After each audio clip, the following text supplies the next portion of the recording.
कैलासवासी राजाबाई संभाजीराव येर्डे यांना आपण या ठिकाणी हीच शब्दरूपी पुष्पांजली अर्पण करूया आणि त्यांच्या सद्गतीची कामना सर्वांनी आपण मनामध्ये करावी आणि त्यांच्या सर्व परिवाराला या दुःखातून बाहेर पडण्याचं सामर्थ्य प्राप्त व्हावं अशी सदिच्छाही त्यांच्याबद्दल व्यक्त करावी अशी आपणा सर्वांना मी प्रार्थना करतो आणि आजची सेवा या ठिकाणी पूर्ण करतो. ज्ञानेश्वर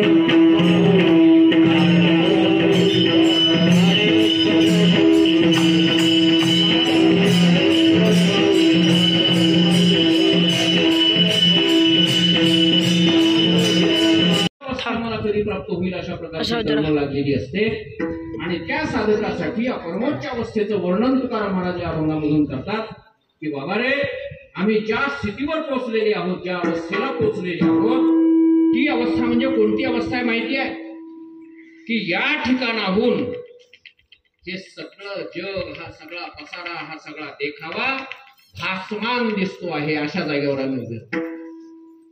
पहिलं चरण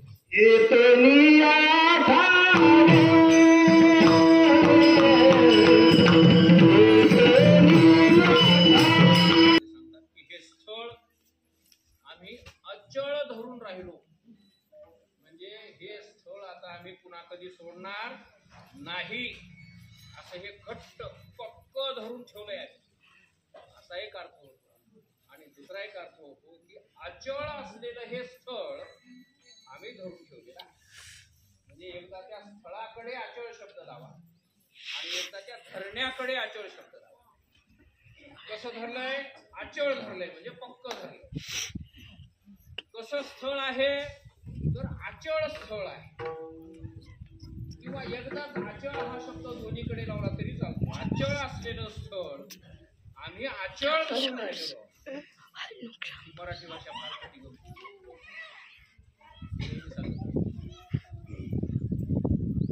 चमचा वाटीत होता.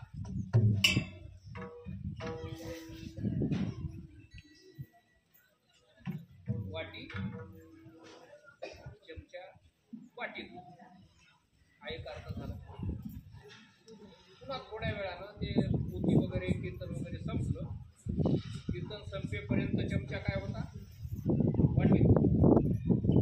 आणि कीर्तन संपल्याबरोबर पुन्हा चमचा वाटीत होता.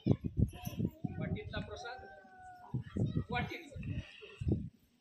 वाटणं झालं पुन्हा चमचा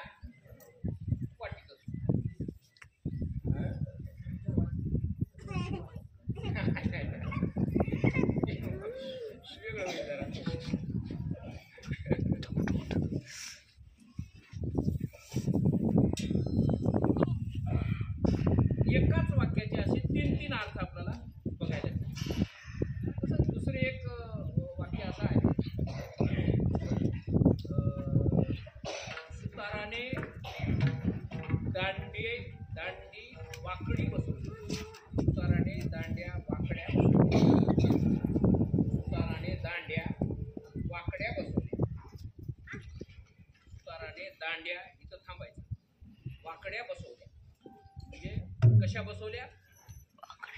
दांड्या सरळच होत्या पण सुतार काही तेवढा असा चांगला होता म्हणून त्यानं सरळ असलेल्या दांड्याचं वाटोळं करून टाकलं. दांड्या कशा बसवल्या? वाकड्या बसवल्या.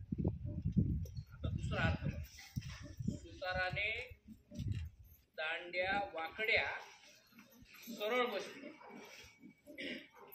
सुताराने वाकड्या दांड्या सरळ बसवल्या. दांड्या वाकड्या होत्या पण सुतारा असा कलाकार की त्यानं काय केलं? सरळ बसवली. आता तिसरा एक अर्थ बघा, वाकड्या सुताराने दांड्या बसवली.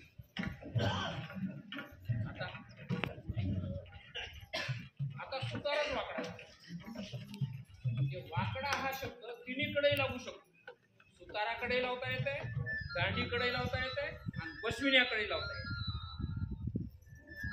एकाच वाक्याचे असे तीन तीन अर्थ आपल्या मराठी भाषेमध्ये बघायला मिळतात. तशाच प्रकारचा या ठिकाणी सुद्धा अर्थ आपल्याला बघायला मिळतो की तुका म्हणे स्थळ अचळ धरुणी राहिले. तुका म्हणे अचळ स्थळ धरुणी राहिले. दोन्हीकडे अर्थ. तर अशा या उंच स्थानी आम्ही राहिलेले आहोत आणि या ठिकाणाहून पाहिलं असता सगळं जग भासमान दिसायला लागतं. इथं कोणताही आघात पोचल्या जात नाही, असं हे आघातरहित स्थळ आहे. आणि या स्थळापर्यंत पोचणं हेच मनुष्य जन्माचं कर्तव्य आहे. इथपर्यंत सर्वांनी पोचावं नरदेहाला आल्याच्या नंतर, तर त्याला खरं आपलं जीवनाचं साध्य प्राप्त झालं असं म्हणता येईल, त्याच्या जीवनाचं सार्थक झालं असं म्हणता येईल. नाहीतर कोणतंही काही जरी संसारात मिळवलं तरी ते सार्थक झालं असं म्हणता येणार नाही. जसं एखाद्या कोळीला अंकुर निर्माण झाला तर त्या कोळीचं सार्थक नाही झालं, त्याला मोठी फांदी निर्माण झाली तरी सार्थक नाही झालं, त्या फांदीला तोर आला तरी सार्थक नाही झालं, त्या तोराला मोहऱ्या लागल्या, कैऱ्या लागल्या तरी सार्थक नाही झालं, त्या कैऱ्या मोठाल्या झाल्या